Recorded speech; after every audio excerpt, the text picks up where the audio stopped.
கர்த்தருடைய பரிசுநாமத்துக்கு ஸ்தோத்திரம்.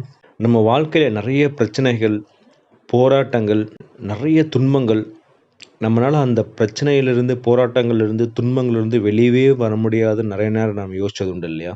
நம்ம இயேசு கிறிஸ்துவ சொந்த இரட்சகரா ஏற்றுக்கொண்டது நிமித்தம், நம்ம குடும்பங்கள நம்மள தள்ளி வச்சிருப்பாங்க. நம்ம தேவனுக்கு பிரியமாய் வாழும்போது, இவன் என்ன ஒரு பரிசுத்த வாழ்க்கை வாழ்றான், இவன் என்ன தேவன் பின்னாடி போறான்னு சொல்லி, நம்ம கூட பிறந்தவங்களே நம்மள ஒதுக்கி தள்ளியிருப்பாங்க. நமக்கு உண்மையா வரவேண்டிய ஆசீர்வாதங்கள தடுத்து நிறுத்தியிருப்பாங்க. அதே மாரி நம்ம வேலை செய்ற இடத்துல, நம்ம கிறிஸ்துவன்னு சொல்லி ஒரே காரணத்துக்காக நமக்கு வரவேண்டிய இன்கிரிமெண்ட்ஸு, ப்ரொமோஷன்ஸ் இது எல்லாத்தையும் தடை செஞ்சிருப்பாங்க. இல்ல நெறைய பேர் இந்த மாரி ஒரு பிரச்சனைகள் மத்தியில போயிட்டுருப்போம். நம்மள பாவம் செய்ற சாத்தான் நம்மள தூண்டிக்கொண்டே இருப்பான். நம்ம இயேசு கிறிஸ்துவின் பிள்ளைகள்னு தெரிஞ்சு, இவன எப்படியாவது விழ வச்சிரணும்னு சொல்லி கன்டினியூஸா நம்மள அந்த பாவத்துக்குள்ள, அந்த கண்களின் இச்சைக்குள்ள, மாம்சத்தின் இச்சைக்குள்ள, ஜீவனத்தின் பெருமைக்குள்ள விழ வச்சிரலான்னு சொல்லி, அவன் கர்ஜிக்கிற சிங்கம் போல நம்மள தொரத்திக்கிட்டே இருப்பான். ஆனா, இதுக்கெல்லாம் தேவன் அழகா ஒரு வசனம் குடுத்துருக்காங்க. நான் அந்த வசனத்த வாசிக்கிறேன். ஏசாயா 43ல 2வது வசனம். "நீ தண்ணீர்களை கடக்கும்போதும் நான் உன்னோடு இருப்பேன். நீ ஆறுகளை கடக்கும்போதும் அவைகள் உன்மேல் புரளுவதில்லை. நீ அக்கினியில் நடக்கும்போதும் வேகாதிருப்பாய். அக்கினி ஜுவாலை உன் பேரில் பற்றாது." இஸ்ரவேல் மக்கள் கர்த்தர் அவ்வளோ அழகா அவர காப்பாற்றிட்டு வந்தார் இல்லையா? எகிப்திலேருந்து வராங்க ஆக்சுவலா. எகிப்திலிருந்து இல்லையா, அவ்வளோ பெரிய அற்புதங்களும், அடையாளங்களும் இல்லையா, 10 வாதைகளை குடுத்து இஸ்ரவேல் மக்கள் எகிப்து தேசத்துலருந்து கூட்டிட்டு வராங்க. கூட்டிட்டு வந்தா முன்னாடி பார்த்தீங்கன்னா செங்கடல். பின்னாடி பார்க்கிறோம் எகிப்தின் சேனை. 2க்கு நடுவுல மக்கள் மாட்டிட்டாங்கல்ல, பயப்படுறாங்க. எப்படி கடவுளே நாங்க முன்னாடி போவோம்? எப்படி இவ்ளோ பெரிய பிரச்சனை இருக்கேன்னு சொல்லி மோசே முறையிடும்போது, மோசே கிட்ட கடவுள் சொல்றார். நீங்க யாத்ராகமம் 14, 15, 16 நீங்க வாசிச்சீங்கன்னா, அப்பொழுது கர்த்தர் மோசேயை நோக்கி, "நீ என்னிடத்தில் முறையிடுகிறது என்ன? புறப்பட்டு போங்கள் என்று இஸ்ரவேல் புத்திரருக்குச் சொல்லு. நீ உன் கோலை ஓங்கி உன் கையை சமுத்திரத்தின் மேல் நீட்டி சமுத்திரத்தைப் பிளந்து விடு. அப்பொழுது இஸ்ரவேல் புத்திரர் சமுத்திரத்தின் நடுவாக வெட்டாந்தரையில் நடந்து போவார்கள்." முன்னாடி செங்கடல் இல்ல, ஆர்ப்பரித்து நிற்கிறது. அந்த செங்கடலுக்குள்ள இஸ்ரவேல் மக்கள்னால போக முடியுமான்னு அவங்களுக்கு தெரியவே இல்ல.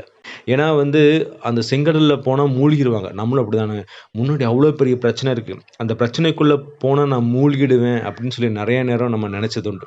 ஆனா கடவுள் என்ன சொல்றாரு மோசே கிட்ட, "உன் கையில என்ன இருக்கு? தடி இருக்குல்ல, அந்த தடி என்ன பண்ணு, நீ கடலுக்கு நேரா நீட்டு. அது 2ஆ பிளக்கும்."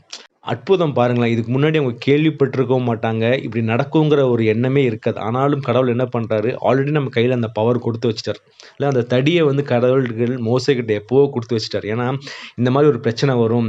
இப்படி போகும்போது அவங்க செங்கடல பிளக்கணும். மோசேக்கு ஒரு தடி தேவ. அந்த தடியின் மூலமா நான் ஒரு பெரிய அற்புதம் செய்வேன்னு சொல்லி அவர்கிட்ட குடுத்து வச்சனால, அழகா கடவுள் சொல்றாரு, "நீ தடிய காட்டுப்பா. அது பாரு செங்கடல் பிரியும். நீ பின்னாடி போங்க. செங்கடல் பிரியும். நீங்க வெட்டாந்தரையில் நடந்து போவீங்கன்னு" சொல்லி அழகா மோசேக்கு கைட் பண்றார். நம்முடைய வாழ்க்கையில அப்படிதாங்க. நமக்கு கொடுக்கப்பட்ட தடி இயேசு கிறிஸ்து தாங்க. இல்ல அவர் நம்ம கூட இருக்கும்போது, நம்ம எந்த பிரச்சனை வந்தாலும் இல்ல, நம்ம இயேசு கிறிஸ்துவ கூட இருந்து அவர் என்ன பண்ணுவார், நம்ம கைய பிடிச்சு தூக்கி எடுத்துருவாருங்க.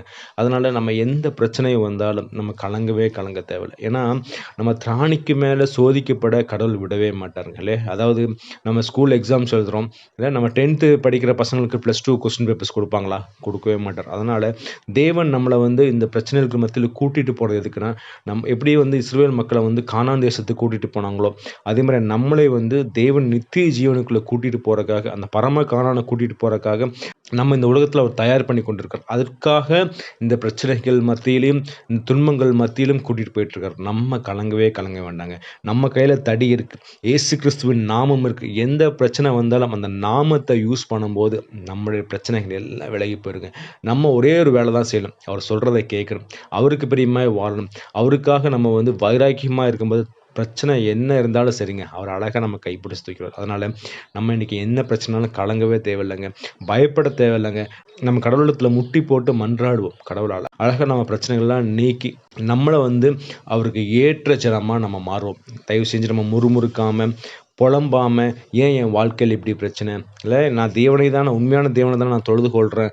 எனக்கு ஏன் இந்த பிரச்சனைன்னு" கேட்காம, நம்ம ஜெபிக்க வேண்டியது என்னன்னா, "கடவுளே, இந்த பிரச்சனைய சால்வ் பண்ண எனக்கு கிருபை தாங்க. என்னால முடியாது. என்னுடைய சுயபலத்தால முடியாது. உம்முடைய பராக்கிரமான கரத்தினால தான் இந்த பிரச்சனைய சால்வ் பண்ண முடியும்னு" நம்ம கடவுள்ட்ட ஒப்பு குடுத்துறணும். அவரு எல்லாத்தையும் சால்வ் பண்ணி, வெள்ளம் போல கரை புரண்டு ஓடுனாலும், பெரிய மதில் போல பிரச்சனைகள் இருந்தாலும் எல்லாத்தையும் உடைத்து தகர்த்து நம்மளை அழகாக தேவன் கூட்டிட்டு போயிடுவார். அதனால நம்ம இன்னைக்கு விசுவாசத்தோட இருப்போம். நம்ம எந்தெந்த பிரச்சனை இருந்தாலும் நம்ம தேவனிடத்துல போவோம். கர்த்தர் தாமே இந்த வசனத்தை ஆசீர்வதிப்பாராக. ஆமென்.